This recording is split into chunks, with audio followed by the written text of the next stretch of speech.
Ayan mga kalay, 8:49 na ng umaga. Late tayo, nagsimula tayo ng alas 8 at nandito tayo sa St. Damian Hall sa may baba at nagkakandak na ng institutional assessment. At natutuwa ako dahil kasi role-playing siya na magkakandak ng tawas and treatment session ang ating mga candidate for graduation. At natutuwa ako dahil kasi parang they look like professionals. So silipin natin sila. Tahimik lang tayo.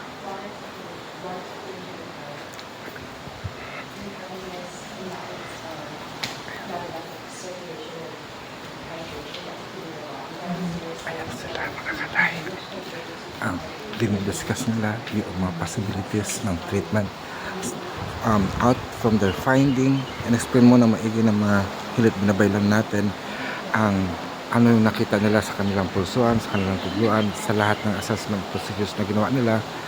And then they are discussing the possibilities kung ano mga treatment procedures na gagawin.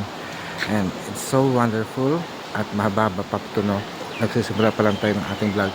By the way, ako nga pala ang apa-adman ng Templong Anito ng Luntiang Agama at nandito ako sa St. Anthony Retreat Center, St. Damian Hall sa may Kalihi Street, Honolulu, Hawaii. So, kita-kita for the whole day.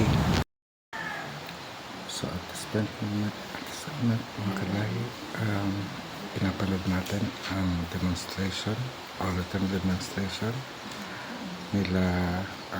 Actually ang therapist ay si Jenny, si Danny, at ang patient nila ay si Melody, while Owen is the mentor that are supervising them on their work. So ito po talaga ay seryoso ang ating ginagawa dito. Talaga may examination sila para makapasa, para maging kilot pinabaylan.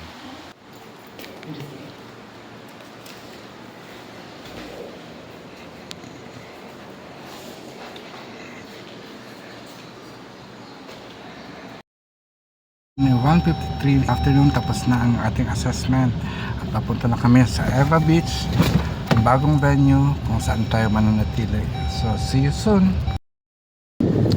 Oras natin ay 4:30 na ng hapon at nandito na tayo sa aking bagong cottage sa Eva Beach, no?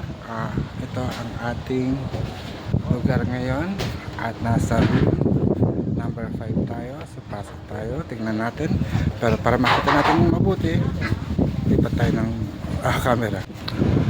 So kung mapapansin nyo, nasa beachfront tayo. Dito natin igugugulin ang another 10 days sa Hawaii o hanggang sa matapos ang ating araw dito.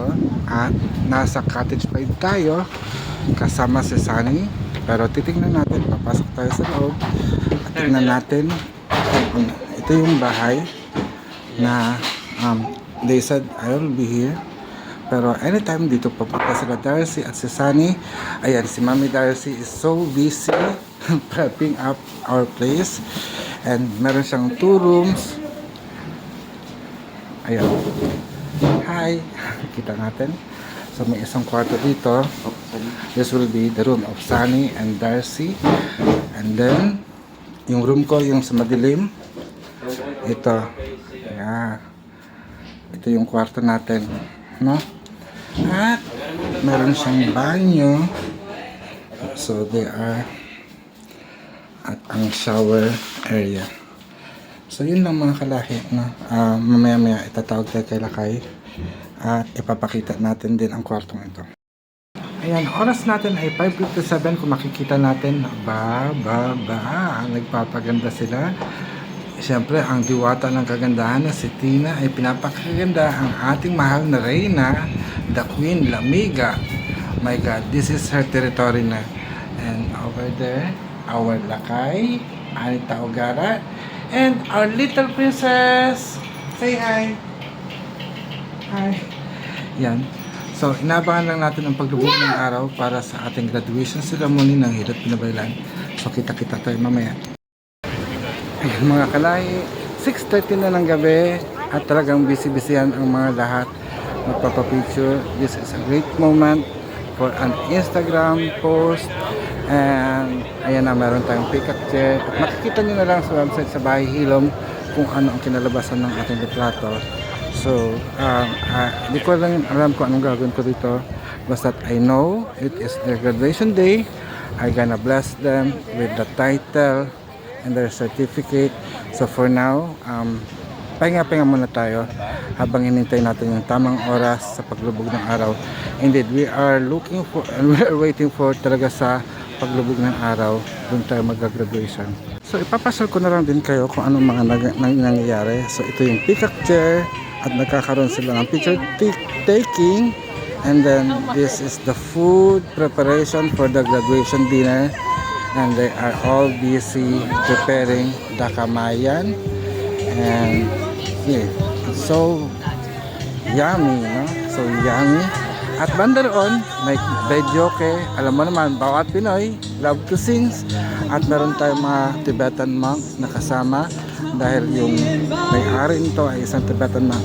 And these are the wonderful food cooked and prepared by Chef RJ. And they are the staff. They are so lovely and very helpful to us para lang maisakatuparan ang graduation dinner with everyone. So, guys, para nagugutom na yata ako. Ay, may mga pangalan pala siya, no? So, guys, see you later. And that's Kristen. Wow, amazing. Ayan mga kalahin, 8:50 na, alas 9 na ng gabi. Medyo pagod na talaga tayo. At hindi ko na kaya. Naisakuan na natin ang ating tungkulin.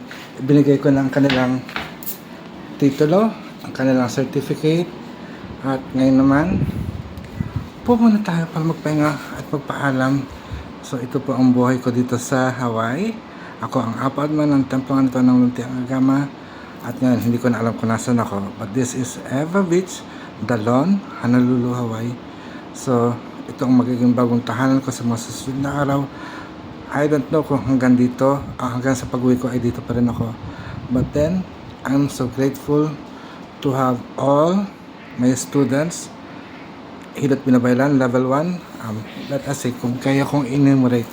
Let's start with Jessica, Janeline, who else? Adrian, who else? Nina, Richard Prapius, Melody, Annalyn, Kristen, Danny, and Christine. Sa mga level 2 naman ay sina Paloma, Asiel, Tina, Maka, and Owen. At sa ating mga doctors naman ay sina Sunny at Darcy.